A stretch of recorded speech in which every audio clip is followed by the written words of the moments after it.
નમસ્કાર દર્શક મિત્રો, આપ જોઈ રહ્યા છો NN ન્યૂઝ. હું છું એન્કર અર્પિતા પટેલ. હવે જોઈએ અગત્યના સમાચાર.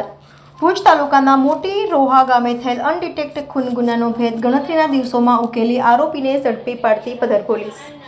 NN news Bhuj.